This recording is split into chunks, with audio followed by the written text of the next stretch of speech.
want to thank press for being here. I want to thank the members of Congress, but especially I want to thank the Gold Star families whose children gave the ultimate sacrifice at Abbey Gate. Our report came out today. It's over 300 pages. It's a historic document. It's not a political document. It was a document designed to get to the truth. As a former federal prosecutor, integrity and credibility was my paramount objective. Follow the facts and the law wherever they take you. Start with the witnesses and build yourself up to the higher levels. And what we found was significant. This was a catastrophic failure of epic proportions. Some say Saigon was the worst. I say this was, for many reasons. The fatal flaw, as we have the chairman of the Joint Chiefs of Staff, General Milley, CENTCOM Commander, General McKenzie, and General Miller on the ground, what was the problem in Kabul, in Afghanistan, at Bagram? Sir, there was no plan. State Department by law has the authority authorized by Congress to come up with a plan of evacuation known as the NEO. State Department wholly failed in that responsibility. Don't take my word for it. The fact is, the plan wasn't even initiated until the Taliban had overrun Kabul and were on their way to the embassy when Ambassador Wilson, charged with coming up with a plan and initiating it, fled to the airport, HKIA, leaving his employees behind, leaving the Afghan people who put their lives on the line behind. Thousands of classified documents, just like at Bagram. $7 billion of equipment in Bagram. He leaves his troops behind. What a coward. What happens after that? The Taliban is put in charge of the first checkpoint to check American citizens, Afghan partners and allies, and the women and children left behind. The Taliban is given the authority to say, no, you cannot go behind me. We have the testimonies of the beatings. If they got past there, then they had our consulates. Very few, by the way. Then what happens on that tragic day? Predictably, when you don't have a plan, you plan to fail. This was a failure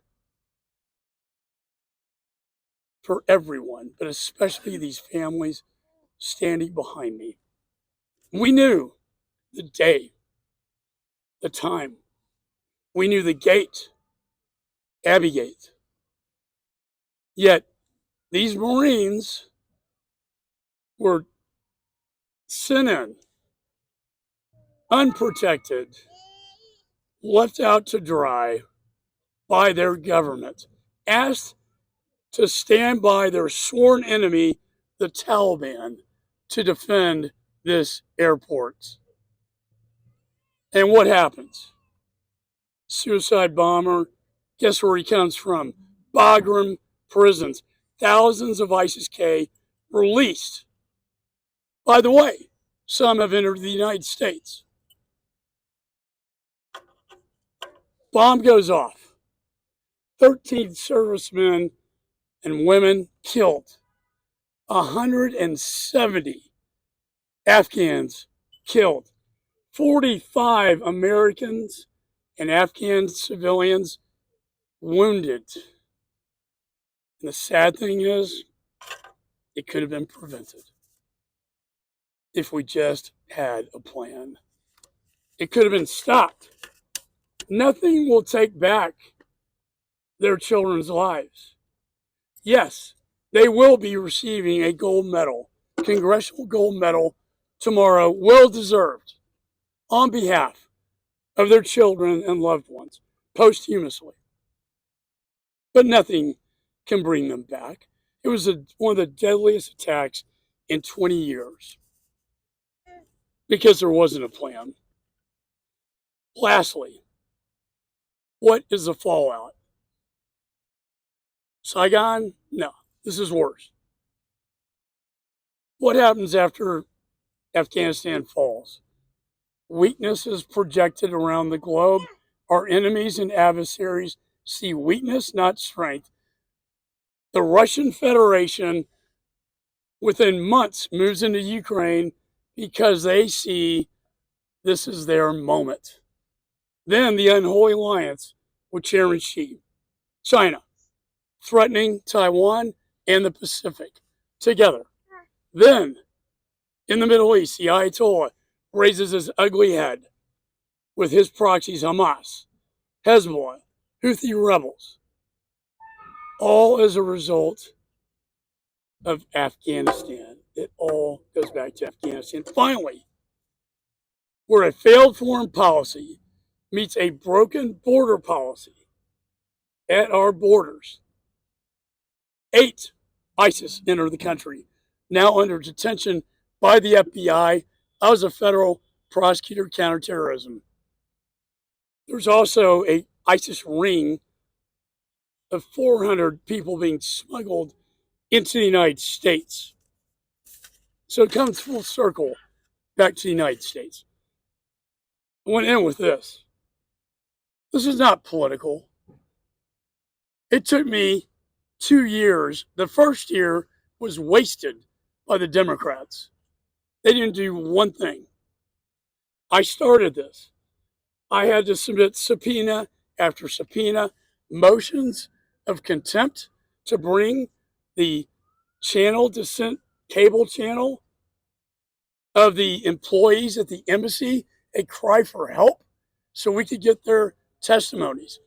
Secretary Blinken, to this day, refuses to take one day out of this month to come before the American people and these families.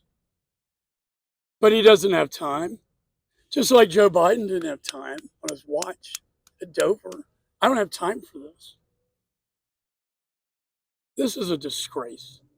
And I will hold him in contempt if that's what it takes to bring him before the American people, because they deserve the answers. All roads in this investigation lead to the National Security Council. Very clear from all the testimony that Mr. Sullivan, Jake Sullivan, who's the chairman of the National Security Council, was in charge of these decisions being made. That takes our investigation right into the NSC and right into the White House itself. I intend to continue this investigation after the election, not in a partisan way, but because the American people deserve the truth so that this never, ever happens again. So with that, I want to give families some time to speak. Jim McCollum, father of Riley McCollum. And then after that, we'll hear from Mr. Brian Mast. We'll talk, the veterans, for God's sakes. Was it worth it? PTSD they go through. And now this. I want to thank Brian Mast, chairing the Oversight Committee. Phenomenal job. And I want to thank Mike Waltz, another Afghan veteran. Thank you. So with that, we'll hear from the families. Jim.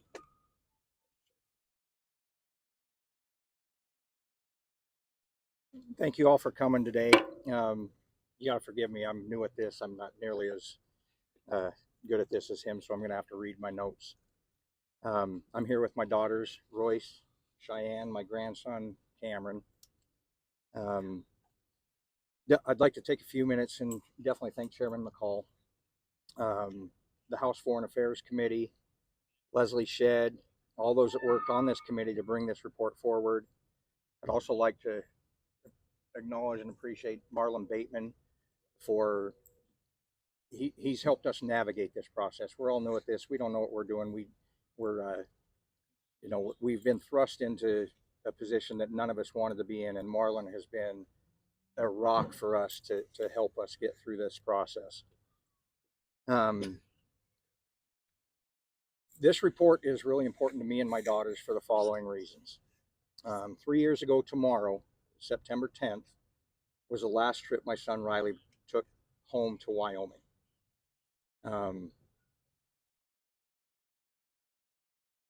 3 days later, his wife, who was extremely pregnant at the time that he came home, gave birth to Riley's daughter, Levi Riley Rose. We have a father who is never going to know his daughter, a daughter who will never know her father, a wife who lost her husband, and a family that is never going to be allowed to grow and be that family unit together. The ramifications of what happened on 8/26/2021, it's not just a ripple effect, it is a tidal wave of the travesty that came from that moment. September 11th was more than just the beginning of a 20-year war or a conflict in Afghanistan. August 26th of 2021, the culmination of that 20-year-long conflict ended in the loss of 13 lives. It didn't have to happen. It didn't have to be that way. It was preventable. This report lays out a fairly detailed chronological order of what took place, when it took place, and the ramifications of what those decisions were. Over the course of the last 3 years, the families of the 13 fallen have been given several incomplete reports. Key elements of any semblance of a thorough investigation were either left out, ignored, or buried. In April of 2024, we were given another report concerning the events that led up to the suicide blast at Abbey Gate that promised to be an absolute, complete, and accurate report. Yet a week later, CNN shared a video that we were told did not exist. Repeatedly, we were told there was nothing else. There's no more information.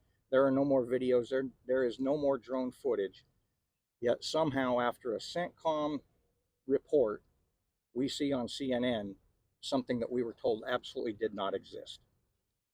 You can imagine how hurt and disappointed my girls and I were to learn that we were misled once again, that Riley's life, Riley's service, and Riley's death weren't worthy of following the facts and the evidence as they were laid out and as they were true to be.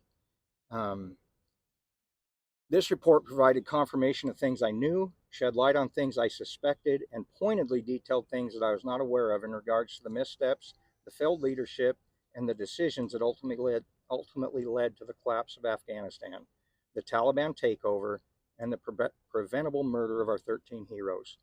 Please don't forget our 45 wounded and the countless Afghanis that lost their lives in that blast.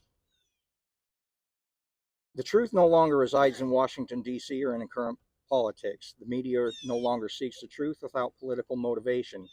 Character or conviction are absent. Rather than step forward and provide the truth, regardless of consequences, our military personnel, elected and appointed officials hide behind committee protections, department protections, and often downright refuse to be interviewed. America deserves better, and our 13 definitely deserve better. April 14th, 2021 was the date the Biden-Harris administration put into motion a series of decisions and events that ultimately led to the death of my son and his 12 brothers and sisters. I urge every American to read this report. It shouldn't be one-sided, pitted against the other, with heels dug in deep, unwilling to accept or acknowledge the findings. Every American should want, expect, and demand the truth as to what happened in Afghanistan at Abbey Gate. Please ask yourself, has the media and the current administration been honest with you about the events leading up to 8/26/2021? Again, thank you, Chairman McCall, the House Foreign Affairs Committee, for the work that you've done and continue to do. I hope you will continue to ask the hard questions and follow the facts wherever they lead. And with that, I'll move on. Next, you're going to hear from my newfound friend and one of my heroes, honestly, long before I ever met you, from Florida. Please welcome Brian Mast. All right.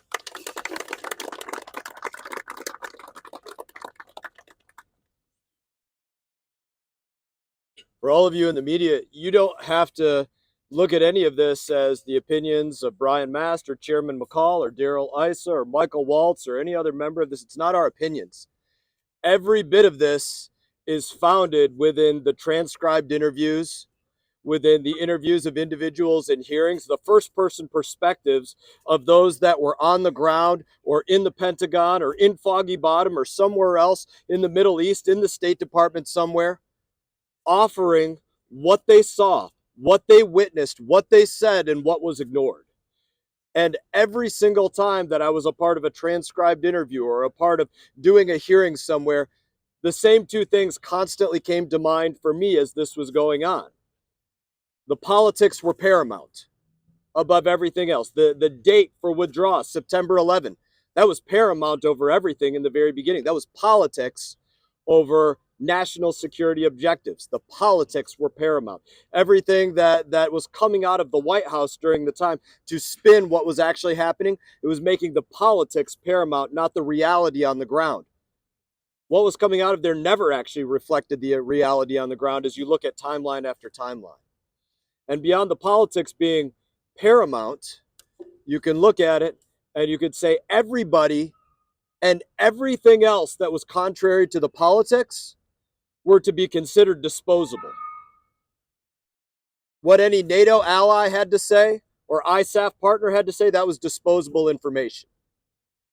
What came across in a dissent cable from members of the State Department, that every effort was made to withhold that from us, that was meant to be disposable information. What came through from anybody in the Pentagon? Disposable information. Analysis to use a different time, a different season, when fighting was not so prevalent in Afghanistan, disposable information. Whether to use a different air base, a different location, a place more suited to the tactics of that kind of withdrawal, disposable information. And making all of that disposable information made the lives of our service members disposable. That's how they were treated. It literally cost the lives of 13 Americans, many more Afghanis, countless more that we don't know about because they were left behind, because the politics were paramount in all of this. That's my opinion on what I came away with after sitting through those interviews, hearing the people speak that were called by both Republicans and Democrats alike. That it was all about the politics and everything else be damned. And that meant that the only ones that paid any price for all of the mistakes that were made were the children of those that are with us today. Those are the only ones that paid any kind of price. And there's only two people that can change that. That's Joe Biden and the person that he said was the last person in the room, Kamala Harris. It's up to you to make sure that more are held accountable. Get the message out, read the report, read the first person accounts of what took place, what was said, what was ignored, and what was disposed of, and help get the truth out there, because that's what this report is. It's a report of the truth. I'm going to bring up one of our fathers, a friend, Herman Lopez, father of Hunter Lopez.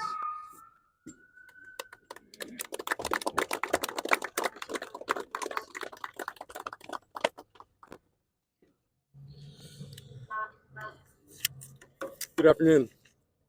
With the release of this report, I, along with anyone who has read it or will read it, shall understand and realize that this is just a beginning.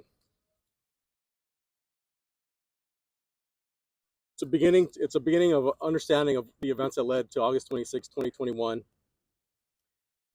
and what led to the death of our sons, our daughters, our families.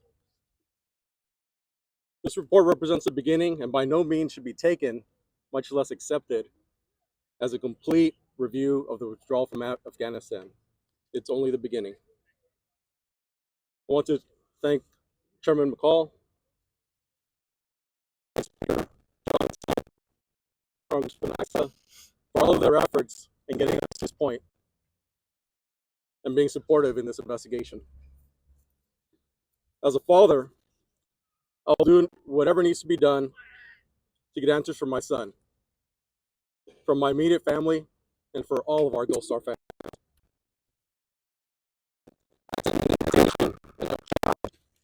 To those who have resisted cooperating with this investigation and this review, a challenge to do what is right, regardless of politics, to give Gold Star families answers, and more importantly, to do what's important for all of America. Thank you.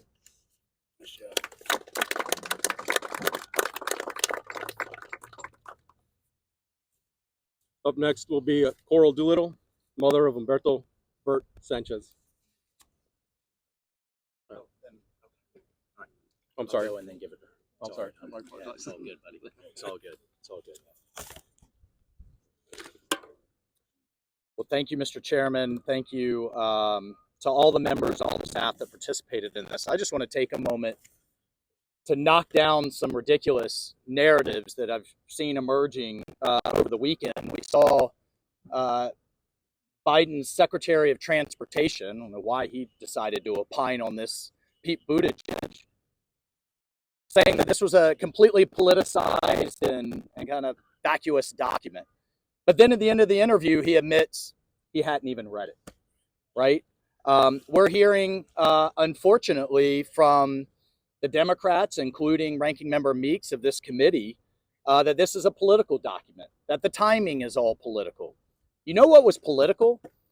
The fact that the Democrats were in charge of the House of Representatives all of 2021 as this happened, all of 2022, not an investigation, not a single interview, not a transcribed sit down, not even a round table, one hearing, then to be forgotten about it. Because the reality is they want this swept under the rug.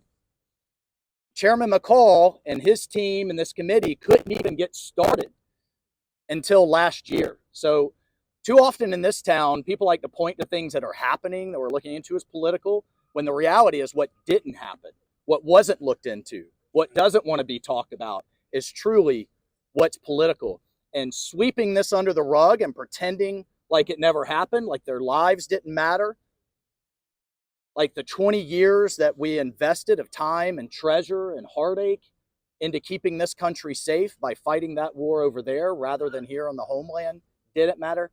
That's what's truly and sadly, tragically political. But then the other narrative, well, this was President Trump's fault. But let's rewind the clock and look at some facts. Every president since 9/11 negotiated with the Taliban in some form or the other. President Bush tried to negotiate with the Taliban. President Obama tried to negotiate with the Taliban. Heck, Bo Bergdahl, and that trade was a confidence building measure in negotiations with the Taliban. And we saw how well that went. So yes, President Trump entered a deal, but it was a conditional deal.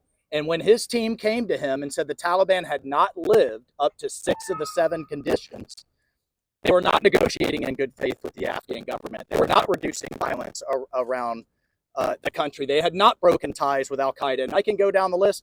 President Trump said, fine, deal's off. Bagram stays. Our special operators stay. Our intelligence operatives stay. The embassy stays. NATO stays.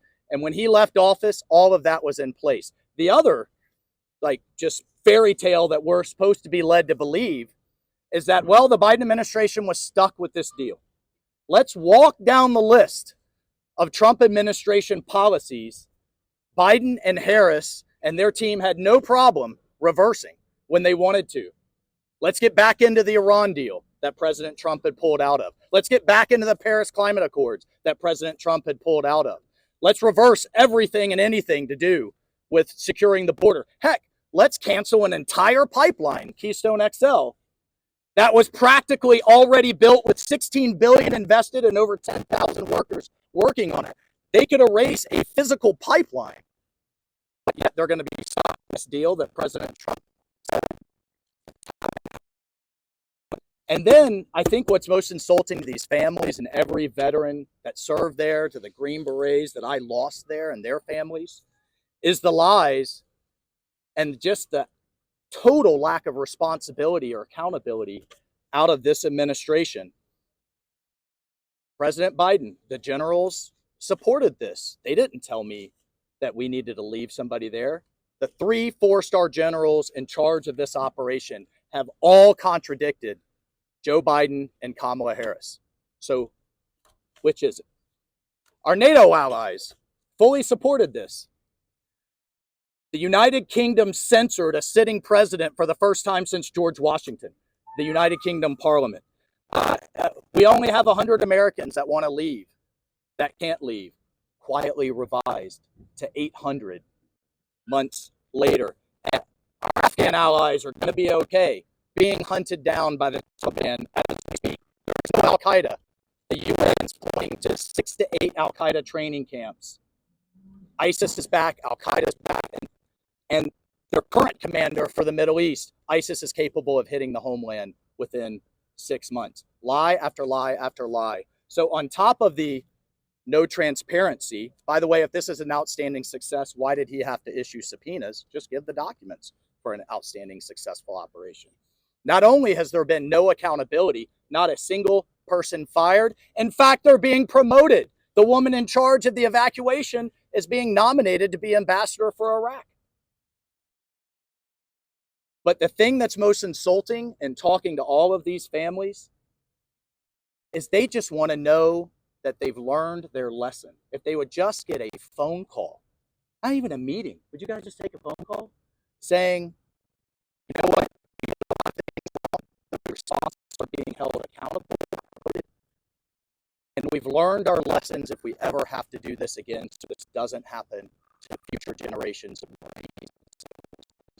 That is truly impossible, and they can't even get that. In fact, future generations of Americans are going to have to go clean up this mess if our homeland gets hit again.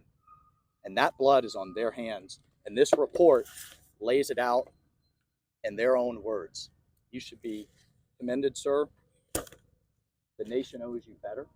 The nation knows those future service members better. And I'll tell you what, as long as I'm in this office, I don't care what boards they go sit on or where they go, we will hold them accountable. I hope their conscience holds them accountable. I hope they never get another night's rest for what they've done.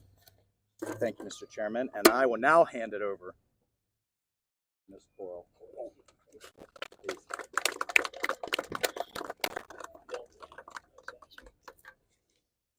Good afternoon, everybody. I'm not gonna give you dates and I just gonna ask you to read the report. I'm so thankful that all this press is right here today, because at this point we're not red and we're not blue. We are just parents, grieving parents, and we lost the best that we have. Last year, I remember coming to this same place and listen for the first time to the hearing, and it really breaks my heart knowing all the things that they couldn't be changed and done the right way, and they just let our kids die. They just send them to die. They did not protect them. They did not care because they were not their own kids. It was our kids. After that, I realized that my kid didn't have a voice.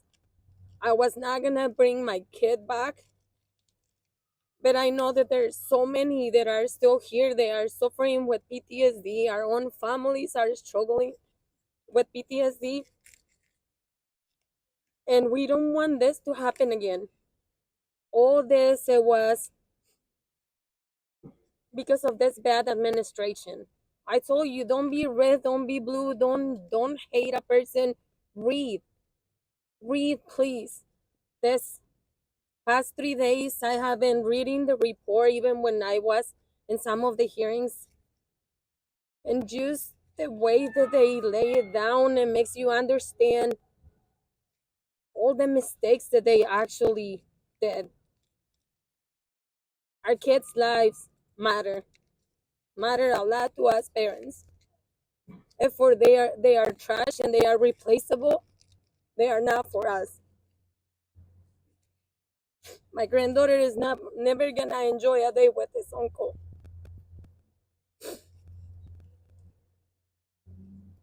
This nation has to be aware of what happened, and they need to be people accountable for all the mistakes that they did.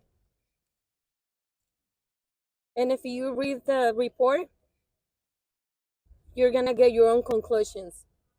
The last person in the room that now wants to be our president is not the right person to lead this country.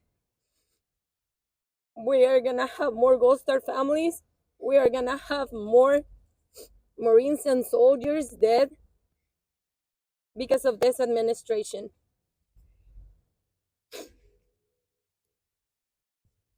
Please read the report, get your own conclusions, and never forget our 13 soldiers.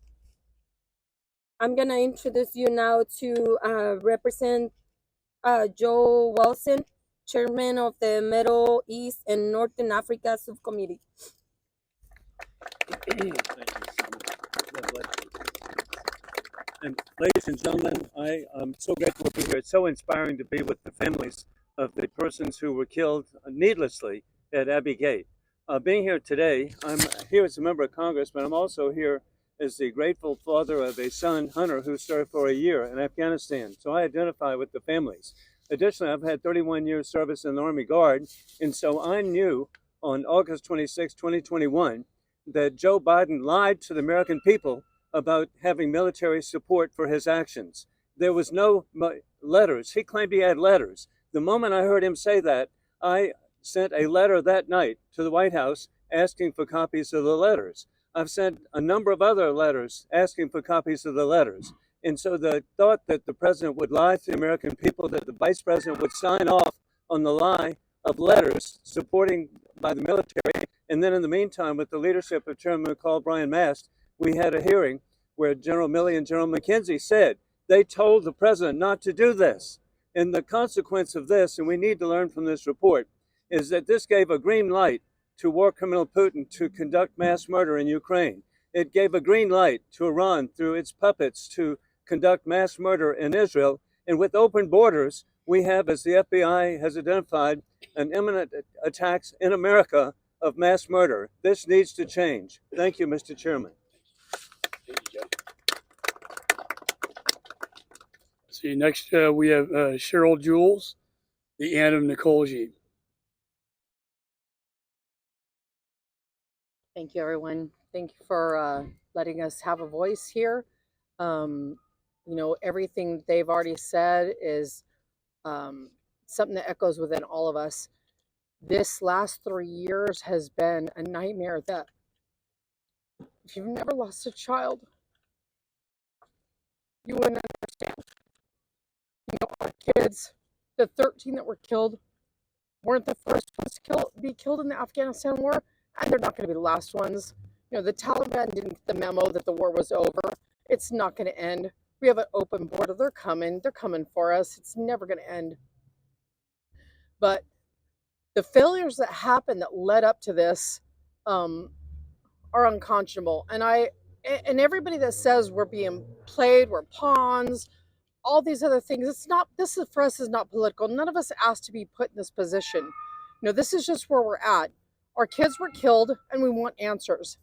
And for the first 2 years in a Democratic run House, there was no investigation.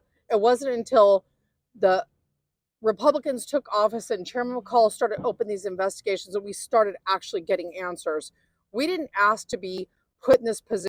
We're not trying to be political. We just want answers. You know, we get so many comments from so many veterans for a 20-year war, people who up until that end of this war, until August 31st, that said, you know what, I lost a leg, I lost an arm, I lost 2 legs, half my face. It was worth something because they believed that they were making a better country. They were giving people and women and children and little girls a chance of having peace and freedom, the things that we all take for granted. And they thought it was worth something. When this war ended, it was all thrown away. We left thousands behind. The 100 that they claim that were left behind, we're still pulling them out. And it's despicable. You know, people who started out 16 years old, the United States came in, promised them a better life. They wound up growing up, getting married, having children, having wives that went to school, making better lives. They became doctors and engineers. And we promised them, if you help us, we're going to give you these SIV visas. When we left there, we left them all behind. There was literally no concern left for any of them. We barely had any concern for getting our State Department out of the embassy, much less boots on the ground who are there protecting them. There was no concern for any of this. It was just a hardline, self-imposed decision to end this war on the 31st with no rhyme or reason. It wasn't because President Trump with this Doha agreement, that's one of the things we hear. All the tenets of that agreement were already off the table. And the agreement was, if they did these things, we would leave. And they didn't do them. The Taliban did not follow through on that. And I would hope that anybody who says we're being played or this is political, read this report. Just read it. It'll take you all through everything. And thank God, Chairman, you have opened up these investigations and got us some of these answers, because we've been screaming from the rooftops for 3 years. You know, if we can't face the mistakes we made as a country, you know, we're not perfect. We understand that these changes were happening rapidly, but admit that there was a lot that was going on and we didn't have all the answers and we were going with the flow and trying to change things as they went. Admit the faults we made and make corrections, because we can't have another Saigon and another Benghazi and another, you know, Kabul. We can't have that keep happening. We've got thousands, millions of men and women, our kids around this country that are believing that this government has their back. And in this instance, they did not. Their only concern was leaving by August 31st at any cost. And we just can't have that. And it's unfortunate that it's turned into this big political thing between Republicans and Democrats. And we've been attacked, frankly. We've been attacked by people, death threats, everything else, saying we're being played and pawns and all this stuff. But you know, the reality is we haven't been reached out to, not at all, by this administration. They want it to go away. They don't want to think about it. They don't want to face it. And if they can't face it and admit the mistakes, it's not going to change. And we're going to have more kids coming home in flag draped caskets. And we just need to make some changes. This can't continue to happen. That's what I have to say. And thank you for listening. Next is Tim Burchett. Thank you. Thank you. So I appreciate it. I'll bring my guest with me, Mr. Chairman, if that's all right. Thank you all for allowing me to be here, Mr. Chairman. Thank these members. If the families get up a little closer, I want y'all to get a look at them. You get a look at us all the time, but they're the ones that are that we need to be focusing on. Before I say anything else, I wanted to recognize the mama of Staff Sergeant Ryan Canals, who's here with me today. Thank you, dear, for everything. Thank you for being my friend. Ryan was one of the 13 U.S. service members killed in the Afghanistan withdrawal, and I have a daily reminder when I drive out on the Ryan C. Canals Memorial Highway. It fronts on my farm there in Corrington. Nothing compares to the pain and loss this family feels. I feel a twinge every time I drive by that sign, but then it leaves me, but it never leaves the family. My mama lost her brother in the Second World War, and till the very day she died, she still, it seemed every other minute, something would come up about her brother Roy. The pain never leaves.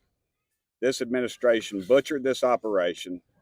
The report today had 5 basic points. They were determined, hell or high water, to withdraw from Afghanistan no matter what the cost was. The Taliban had already violated the Doha agreements, so we were not under any obligation to withdraw this quickly. Don't let them lie to you. They continuously lie to you about these facts. This administration prioritized optics over safety. The lack of planning created an unsafe environment at the Kabul airport, which resulted in these 13 brave service members being killed, including Ryan.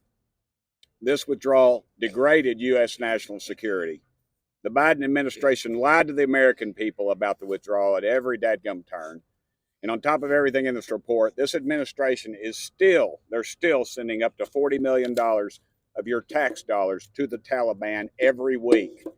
Why aren't you all in the media asking the Senate, where the hell is that legislation and why do they keep sending that money over there? This administration needs real accountability. The legacy media in this country ought to be ashamed of themselves for the way they've conducted themselves, especially during this investigation. You know good and damn well if the shoe was on the other foot, they'd be up in our face, and dadgummit, they should be. Thank y'all very much, Mr. Chairman.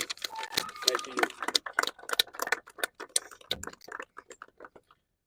Next, we have Paula Noss, the mother of Ryan Noss. It's hard to follow that one. My name is Paula Canals Self. I am the mother of Tyler Christian Canals and Army Staff Sergeant Ryan Christian Canals. Almost 3 years ago, Ryan was killed with 12 other service personnel in the non-combative evacuation operation in Kabul, Afghanistan, in August 26 of 2021. Ryan did know he was ready to go back that second time to Afghanistan. What he wasn't ready for was the politics that came with it.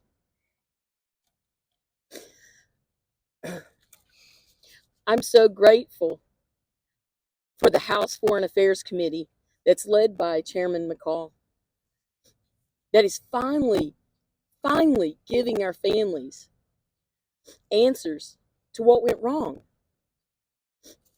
In my opinion, the U.S. Embassy in Kabul needed to have been closed July or sooner.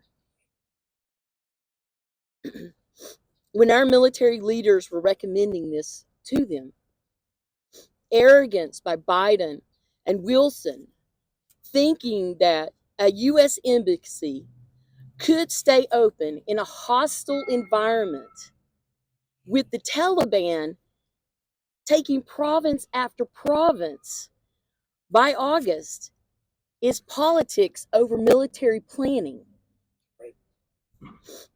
The go to zero policy by Biden and Harris accelerated the Taliban to overrun the Afghan armed forces. And then they took Bagram Airport, wherein they released all of the ISIS prisoners that they're supposed to hate so much. And that ultimately led the ISIS, at least one of them that we know of, to the Abbey Gate, where he strapped on a bomb and he blew our kids up. And the funny thing is, the Taliban had the checkpoints that the ISIS members could go through. It's amazing, isn't it? Do you really think terrorists that are sworn enemies to each other will not work together if they know they can humiliate or cripple the United States of America in some way? That's why the Doha Agreement did not work for Biden and Harris. Because what they meant to do was put it on a timeline, and what it was meant to do was be conditional upon what the Taliban was doing and not doing. Biden then goes on camera to announce our troops' movements and our timeline. What are we going to do with that? Our troops are over there. We're on live TV with our troops sitting ducks in that airport. So many lies and cover-ups by this administration. I speak to Americans. We have been in a downward spiral since the Biden-Harris administration took office. From the ISIS terrorists that were recently caught this year in the United States trying to come across, our southern border, which we opened up by the Biden and Harris administration. Look across the nation right now. We have housing costs that are unbelievable for our people. We have grocery bills that are getting astronomical. We have children being taught things that we never dreamed would be taught in school. This has to stop. We have to stand firm on values that make this nation great again. President Trump is certainly not perfect, but he is a far better choice, in my opinion, than the mess that Biden and Harris have created since Kabul and onward. Remember this in November, Americans. Stop and think about what is going on with the insanity in our country. From the time Kabul happened, it has downward spiraled. And in honor of our nation, our military, including Ryan and the 13 all together, I want to thank you guys for coming out today, because this mama is going to see it through. She wants to see this country be great again. Thank you.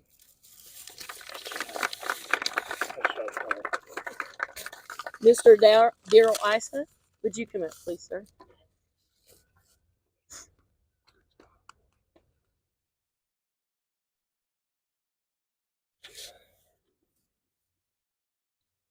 Kelly, Darren, would you come on up?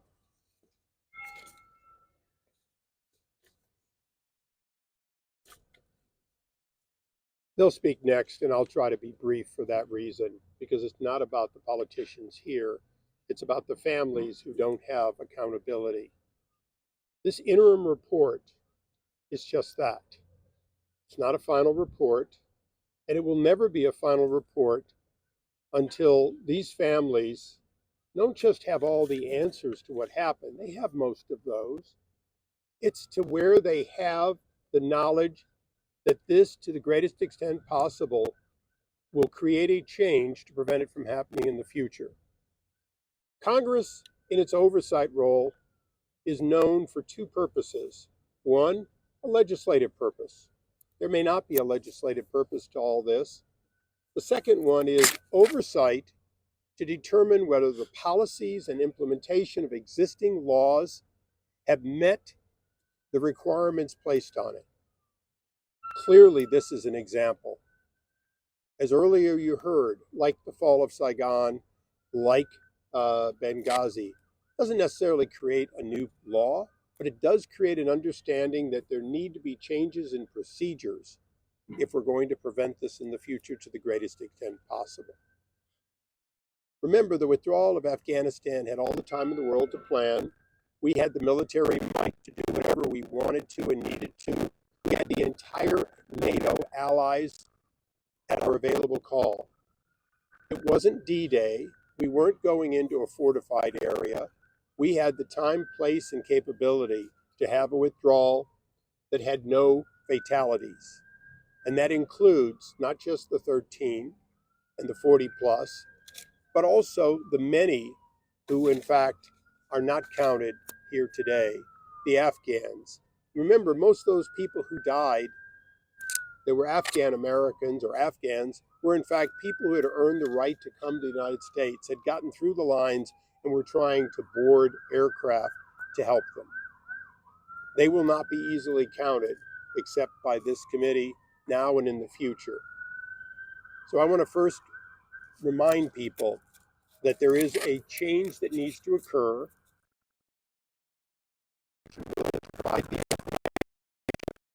The change that a change is necessary, and they've had 3 years to the day to do it.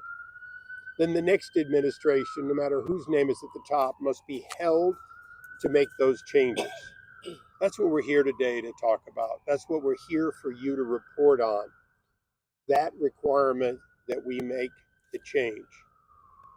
And by the way, this is not an impossible change. I want to just close by noting that one after another of the members who have been honored to introduce the families have, for the most part, been people who served in the military. The Foreign Affairs Committee has, at least on our side of the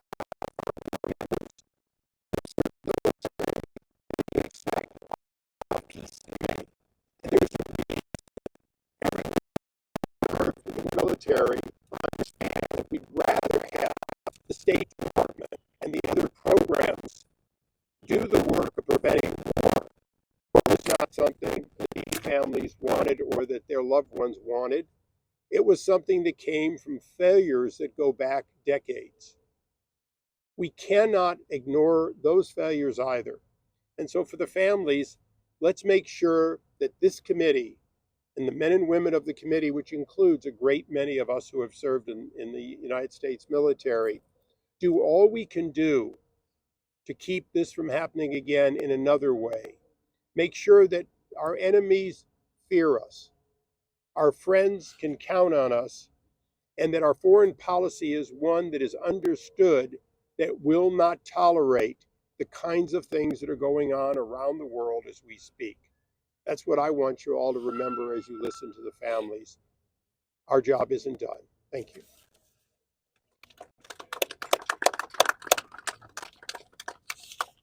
Good afternoon. I'm Kelly Barnett. I am the mother of Staff Sergeant Taylor Hoover, Taylor's mom. I want to thank Chairman McCall. I want to thank the committee members. I want to thank Leslie and the staff. They've had so much pushback. They keep going. I'm so appreciative of them. Thank you for standing with us in our search for the truth. And that is in regards to the chaotic, disastrous exodus from Afghanistan. I want to thank you all, media, for being here, for attending and reporting. I urge all of you to read the report in its entirety. I urge the American people to read the report. I will give you my takeaway. I'm Southern, so stay with me. I'm going to just give you an analogy. So the men and women over there, the servicemen and women on the ground, they were given an order to dig a ditch in a swamp with no shovel, no bucket. Impossible. And then they were told, don't worry, we got the alligators. They're going to watch your back from the snakes that are coming up behind you. Makes no sense. Makes no sense.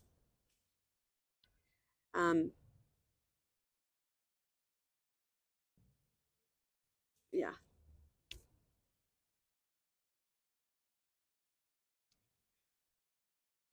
Anyway, yeah, that's the best way to give you how I felt from reading that section, which was the most important section to me. Those men and women, they did their job. They did it 100%. They did other people's jobs. They did the job of the State Department. They were ready. They were Marines. They were soldiers. They were Navy corpsmen. They were ready. They did their job.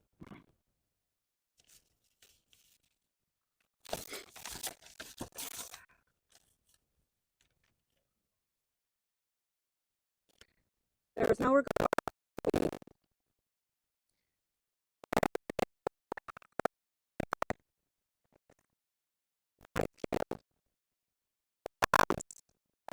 That were on that field, they're scarred for life. Collateral damage. My son lived. He breathed. My son was loved. My son loved so deeply.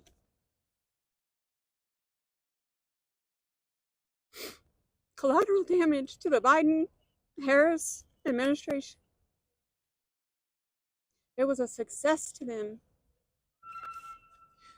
This report will show this was an disaster orchestrated by the incompetent Biden-Harris administration. I have a plea to the media, the press here, some of you I've talked to many times. I consider you friends. No matter which side you're on, I don't care. Report this as it's written. Do not spin it. Do not spin it. Report it as it's written. We deserve that. I deserve that.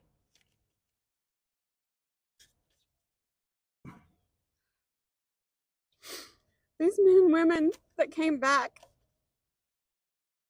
that have to live with us every day, they deserve that. Tell the truth.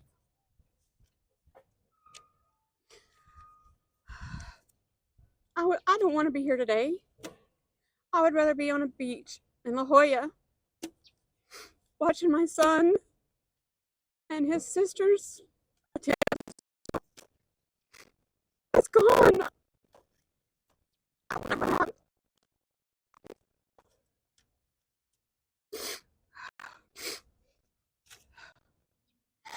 My goal is not to hate me. I don't care. It's not my concern. I am here. I will fight for what's right till the end. Thank you.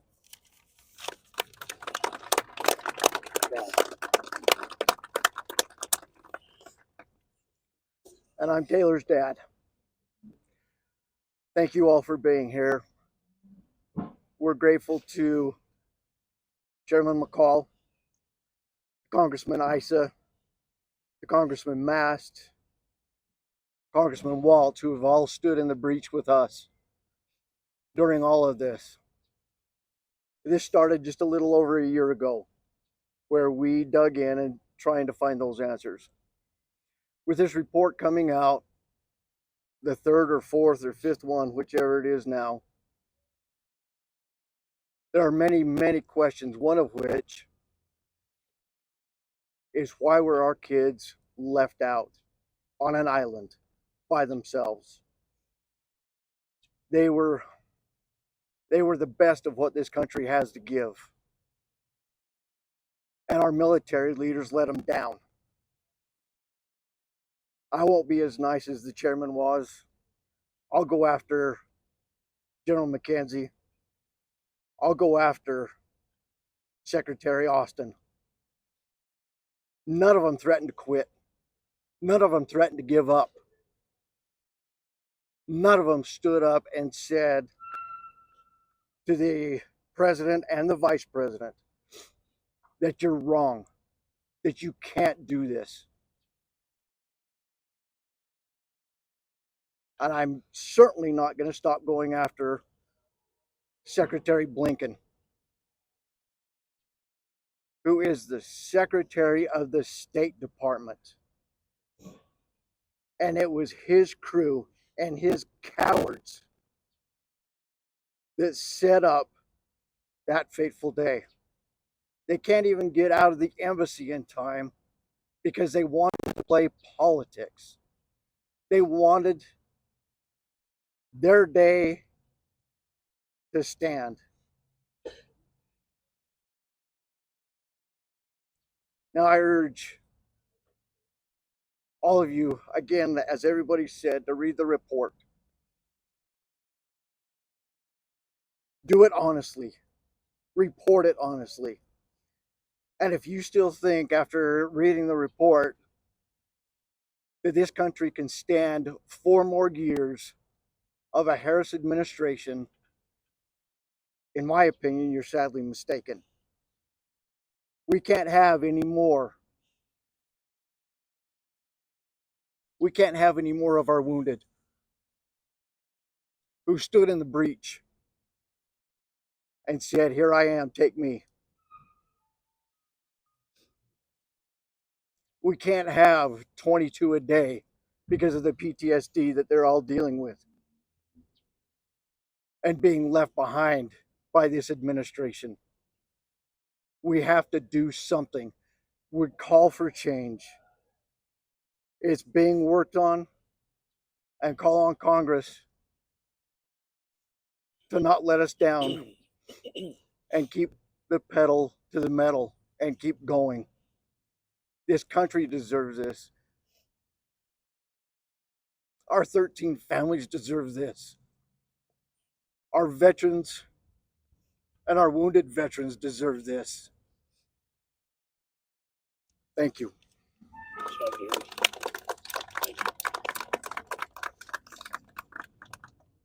See you next week. We have Representative Michael Waller.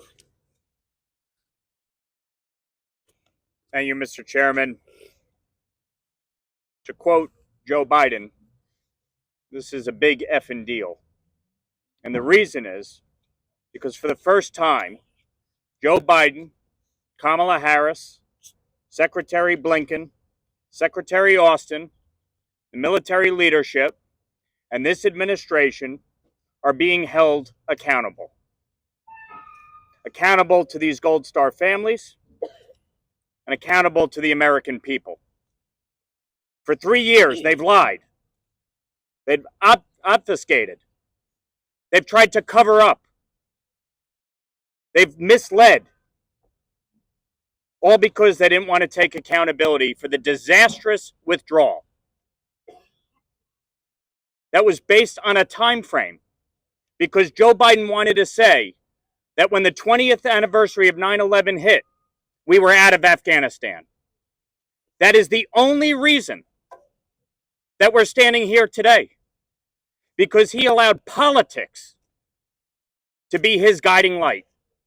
He allowed politics to determine when we withdrew from Afghanistan, as opposed to the conditions on the ground, which is what the Doha Agreement called for. Joe Biden and Kamala Harris, who proudly tells everybody she was the last person in the room, Joe Biden and Kamala Harris own this. 13 U.S. service members are dead because of them, period. Full stop. What this report tells us is very simple. This was preventable. It did not have to happen. That's what this report says. I urge every American to read it, to understand the facts and the information, not from the elected officials, from the members of Congress, but from those who gave firsthand testimony, sworn depositions and statements outlining one disastrous decision after the next. 13 U.S. service members are dead today. Their families never get to enjoy their company. Their children don't know them, don't get to experience the holidays, don't get to experience time on the beach as Joe Biden did as the 3rd anniversary hit. They don't get to sit in a mansion like Kamala Harris did on the 3rd anniversary. Disgraceful. Kamala Harris wants to be the President of the United States. She wants to be Commander-in-Chief. She needs to answer for this report immediately. If any of you in the press actually get the opportunity to ask her a question, don't ask her how she's feeling. Don't ask her, what's your day like? Don't ask her about what it's like to be the first female potentially to be President of the United States. Ask her about this report. Ask her about her decision to withdraw in advance of 9/11. That's what you should be asking her about. So I want to thank Chairman McCall for his effort to uncover the truth, to get accountability for these families, and to make sure that this never happens again. And let's be clear, this is just the beginning, not the end. There will be a reckoning for this administration and everyone that is accountable for these decisions. Next, we have Mark and Jacqueline Schmitz, father of Jared Schmitz and a stepmother.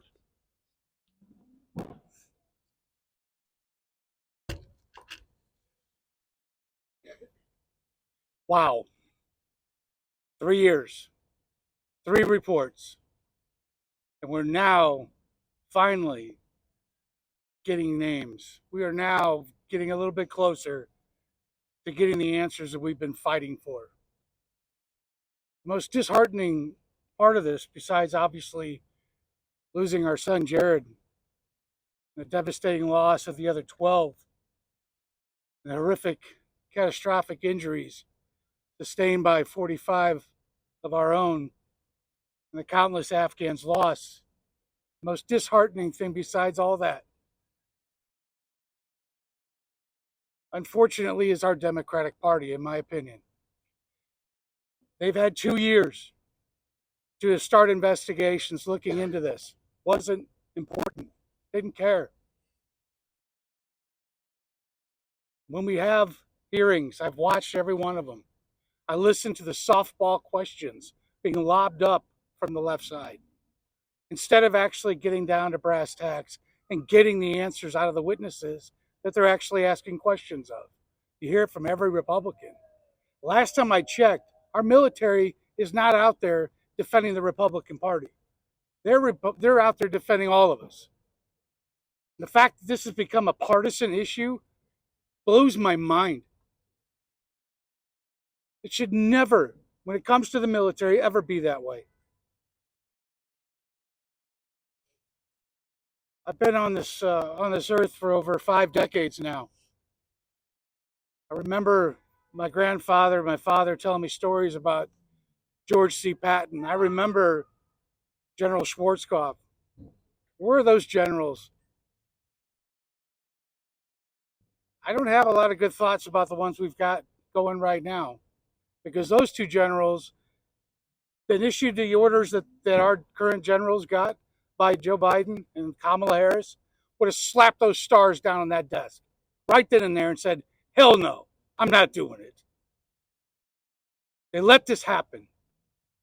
They let our 13 kids get murdered, sacrificed out there. And they have done nothing but try everything they can to make this go away and cover it up. There are Gold Star parents you don't want to piss off because we don't stop fighting. I'm one of them. Like Paula said, I'm going to see this to the end as well. Things have got to change. We have got to get the government back the way we used to have it, where the Democrats and the Republicans can work together, especially when it's something to do with something like this. It's ridiculous. I'm going to take all the thunder. I'll give it over to my wife, Jacqueline. Thank you. I really just want to talk to those families, those moms and dads, those other maybe soon-to-be parents out there that don't really know anything that's going on. I'm hoping that you guys as the media can really open up. I hope that and share what is really happening. I hope that people will actually read this report. I encourage anybody to. We still have small children at home. And I think Coral said too, that we're all struggling. It doesn't just end with the murdered service member or those veterans that are hurt, both physically as well as emotionally. It goes all the way down to our kids. And it's really hard to parent your kids and tell them to do the right thing, not to lie. The little things, right? We all have hopefully had kids or are raising kids at this time. You can't sweep stuff under the rug, because guess what? Parents typically always find out. And we will get to the bottom of this. That's all I have to say. Thank you. Thank you.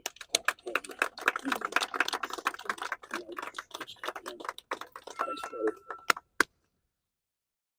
When I first became chairman of this committee and started this investigation, a very brave soldier came to me, courage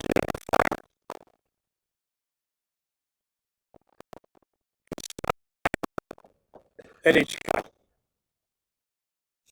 He is the survivor of Abbeygate. He is my hero, and he is my friend. And I want to recognize Tyler Vargas Andrews.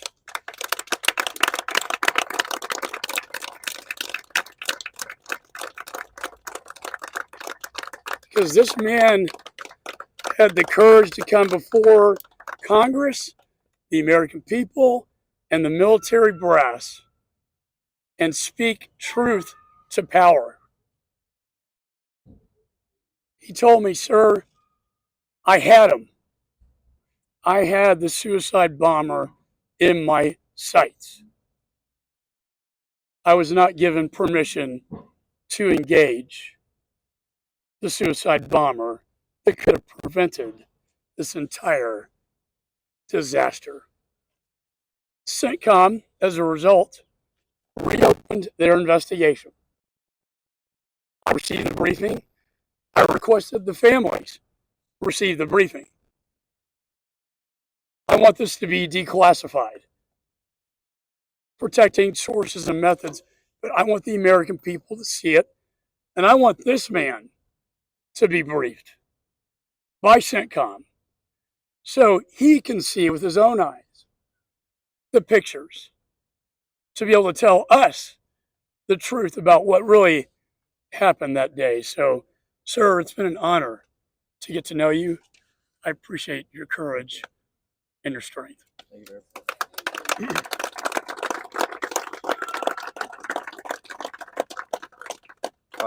I don't have much to say, but I think what's important, especially with the third anniversary that just happened of August 26, 2021, and the entire evacuation, is that people understand. You know, I say I'm not left or right, I'm American, but at the end of the day, the only thing that matters is that these families, the entire global war on terror veterans, and every single family, child, mother, wife, husband, father, extended family that was affected by that, and by those decisions, they get their answers and they get their accountability. So please, this is what's important, these families, and that they get those answers. That's all that matters. We're going to meet after. I know we have time for questions. I want the families to participate. I don't want this to be just about the members of Congress, because they have stories to tell as well. So, questions?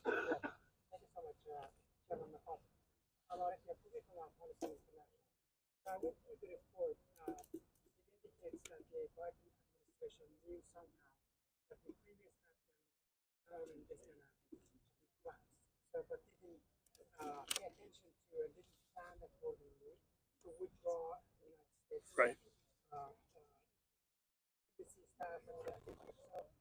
How they knew it, when they knew it, what is your part? And the second question is that there are so many Afghans who work with Americans side by side, and they supported Americans on the ground. So they need help, and they ask for help over and over and over. Yeah. What are the next steps for them Yeah. to be helped somehow? We need to get them out of there. But you know what?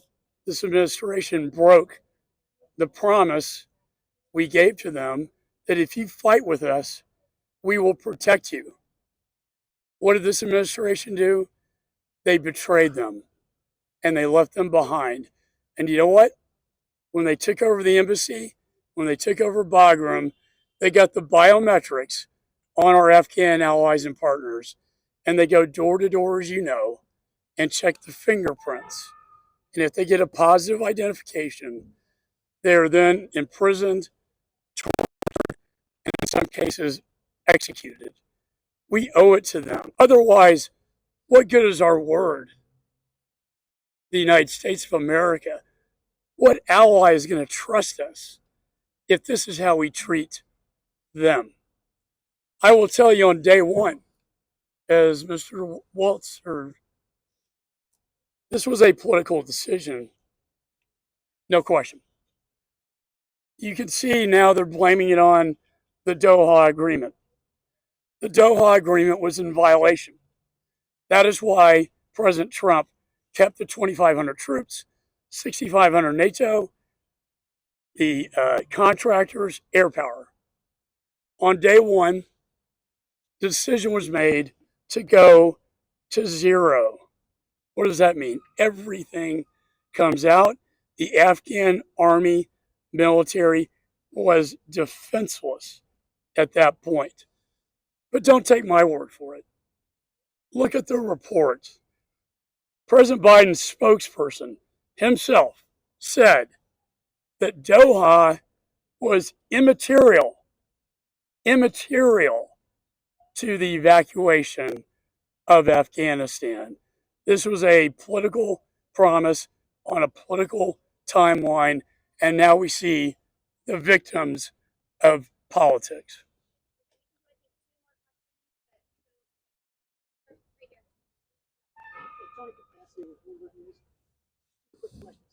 Should the United States still be in Afghanistan? I look at the report closely, and I didn't get a feel for it. I got a feel for the ramifications of us leaving. But should the United States still be in Afghanistan? Two, can you help the reader of the report understand specific examples where Vice President Harris had input into the decision making versus Biden-Harris administration? I did a Control 7. I couldn't find it specific. Well, let me take the first question. They've kind of blown it. I mean, we had stability with a very light footprint. You know, we have 30,000, 25, 30,000 in Korea, 100,000 Europe. We're talking 2,500, 6,500 NATO. NATO didn't want to leave. Air cover. What did we lose? Eyes and ears on the ground. Intelligence, surveillance, reconnaissance, ISR. We cannot see now into Afghanistan except through over the horizon, which doesn't work. We can't see Russia, China, and Iran either because of this tragic failure in foreign policy. We can't see all of ISIS gathering in the Khorasan region of Tajikistan, Pakistan, Afghanistan, making their way to the United States of America. That is what they did to us. And they emboldened the unholy alliance of Putin, Xi, Ayatollah, Kim Jong-un. Second question. Kamala Harris was in the room when the decision was made. She says, I was the last one to leave. If she agreed with our generals and the intelligence community, she wouldn't have agreed with the president. But she did.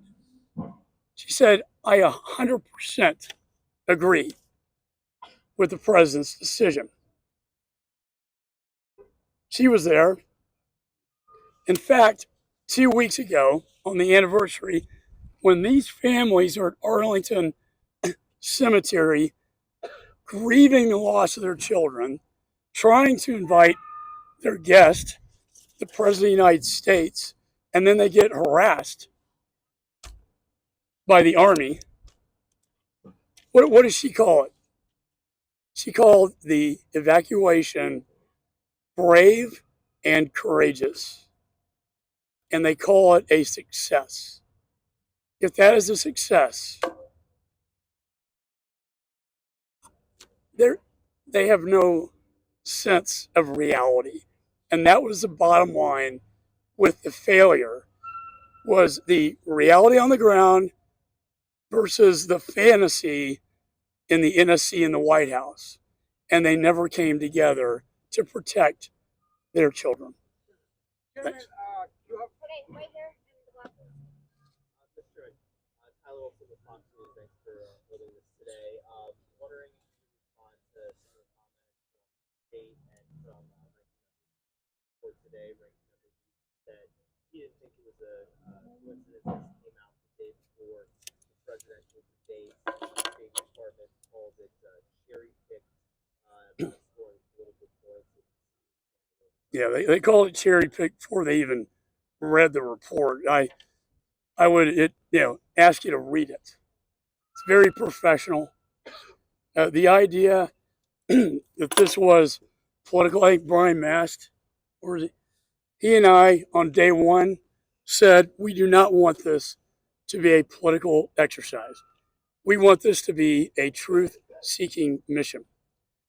The timing.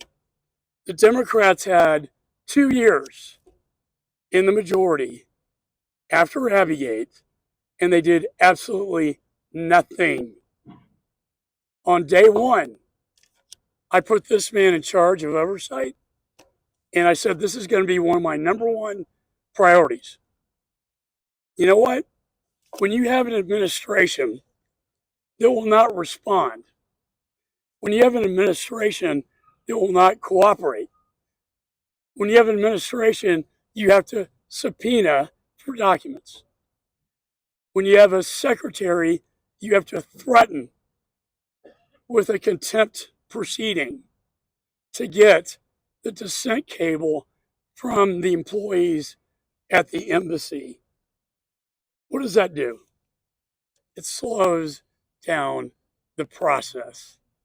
Jen Psaki took us 8 months to get her before our committee. So I would say, no, the timing was not by design, nor was it political.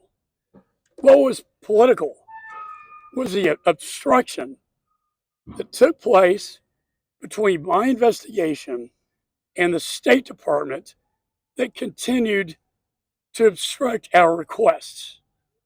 Their goal, in my opinion, was to push us off after the election so they would not have to deal with the truth. You have several investigations on the Hill.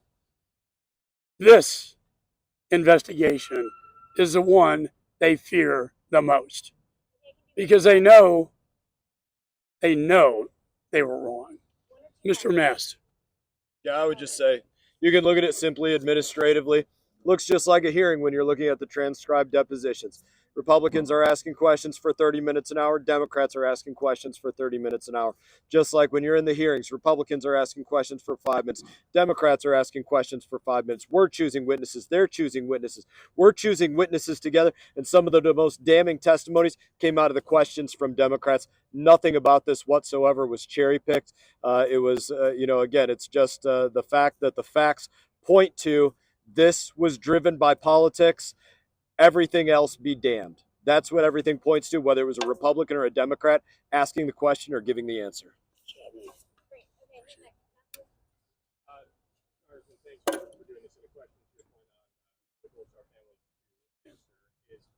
One of the points that you guys have made a lot is about how several of you have not received a lot of the personal effects of your children.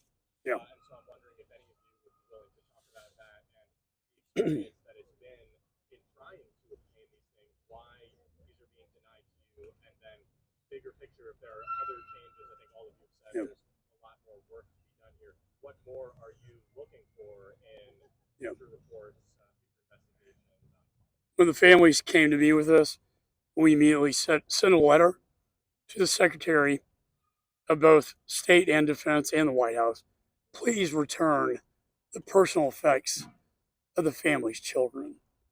To me, this is one of the most egregious violations that they can't even get their children's personal effects. But I would like for the families to speak to this. I'll say on the behalf of Sergeant Nicole G's family, we just asked for her cell phone. For months while she was deployed, we kept hearing, "I can't wait till I get back and I tell you everything." She's taking all these pictures. She's on a Navy ship deployed. And, they're in a skiff. She can't send pictures. But for the last 6 months of her life, we don't know what she did. The last pictures we have are all we'll ever have. She'll never grow up. She'll never get married. We'll never see her any older than 23. Those last pictures that she took while she was deployed and stopping in, Greece and Jordan and Oman, we'd love to have those pictures to see her smiling, her videos with her and her friends. We'll never get those. We've asked for those phones. Many of us have. We haven't received. We get one excuse after the next. This was destroyed. That was destroyed. Oh, it happened, because of biological matter. We know that's not true. I know specifically because of Nicole's injuries were from the neck up. She wasn't on the phone. There's no reason except for whatever reason they've come up with to keep all of our children's phones from us. There's just no reason for it. We just want to know what their last days were like. So that's my point of view. Matthew, sir, if I can hit the second part of your question, and I haven't discussed this with the other family members at all, but for me, it's Blinken's got to step up. He's got to answer some questions, and the NSC is culpable in this from head to toe, and we need them to start answering questions, and we need to dig a little bit deeper there, and hopefully Chairman McCall's committee will continue to find those answers. But there are several peoples and several entities, and as we uncover more, there's going to be more people that need to step up. And I'm asking them point blank, man, step up, do the right thing. We teach our kids to do the right thing. Be honest, be forthright, have character and conviction. I would expect that from our elected and appointed leadership, and so far we haven't gotten that.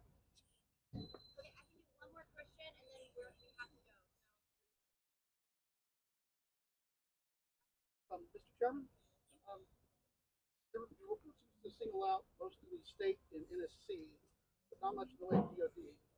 But what are your recommendations for Lloyd Austin and some other DOD officials should be interviewed?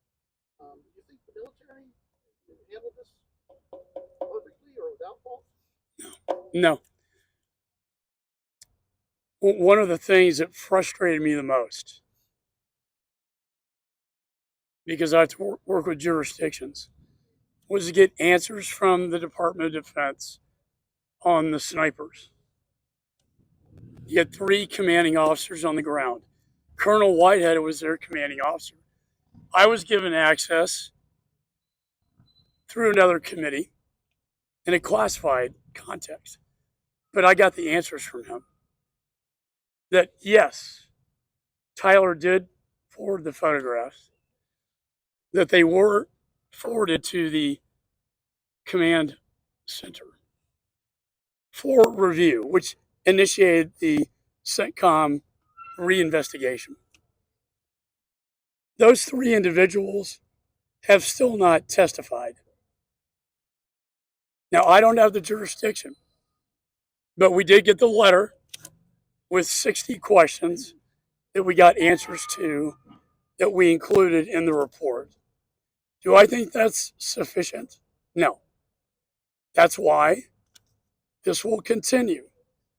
I believe Tyler, families, the American people need to hear from these 3 commanding officers on the ground who made all these decisions. The other thing, immediately after Abbeygate, the Pentagon's answer was this wasn't a single attack. It came from a lot of different points. That's very consistent with Al Qaeda and ISIS. Unfortunately, the DoD, the best evidence, photos, they destroyed. They say not intentionally, but the best evidence is now the Marines who were there. What do they say? Sir, the Taliban was firing at us, at Americans. One of the soldiers said the Taliban hit me with a bullet. Now, the doctor, upon review by the Pentagon, says it was shrapnel. Now, I don't know. I don't know the truth, but they deserve to know the truth. Was there a coordinated attack between ISIS and the Taliban against our troops, against the Marines who were put in harm's way? Why is this important? First of all, it violates the Doha Agreement. The idea Haqqani, Taliban harbored al-Zawahiri, the number 2 guy to bin Laden, says a lot. The narrative we always hear is, oh, well, the Taliban fights ISIS. They're sworn enemies. Well, Mr. Hoover and I talked last night. If this was a coordinated attack, and we don't know till we get all the evidence, what does that say about our foreign policy with respect to the Taliban and ISIS? And should the Taliban be recognized as a governing body? Or should they be designated as a foreign terrorist organization? Personally, I think the latter. But we won't know until the truth comes out. Mr. Mills, did you want to say something too? And then we'll wrap up. Sorry, guys, we're super behind. Well, thanks for coming. I appreciate everyone taking the time. While the report's great, I sit on the Foreign Affairs Committee. I sit on the House Armed Services Committee. And while it gives some facts that maybe people didn't know about, or maybe reiterate facts that they already knew, let's stick to the real bottom line here. There has been no accountability held by Congress. There has been no one removed for command. There's been no one terminated out of the State Department. There's been no one impeached. More hearings and more paperwork does not bring accountability for those responsible for the death of 13 brave heroes. I'm not going to sit here and sugarcoat things as if all of Congress or the US government has done their job. We haven't. If we had, we wouldn't be sitting on the 3rd anniversary still waiting for someone to be terminated or held accountable. And let me be specific. Responsibility and saying mea culpa, I'm sorry, I made a bad call, or Harris's excuse that she was the last in the room or that they feel it's a great airlift success is not accountability for poor decisions where we put politics over strategy and politics over people. This is about these families behind us. This is about the 13 brave heroes who paid the last full measure, who sacrificed 2 lives, the one they were living and the one they would have lived. And until we get accountability, and until Harris and the Biden administration, who wouldn't recognize the 13 names in 2 State of the Unions, will take responsibility and accountability for their actions, then we haven't done enough. And I'm going to keep fighting until we do. Thank you. As a fellow veteran, you need to be aware the American military has been abused by Biden-Harris, and that we have civilian control of the military. And so the military really have been following orders. Well, the orders have been lies. And so sadly, we see that before us today. But indeed, we know that General McKenzie, General Milley have both said that they advised Biden-Harris not to surrender in Afghanistan. And so that the military has been abused, and we really have a choice of war through weakness or peace through strength in the upcoming election. Thank you.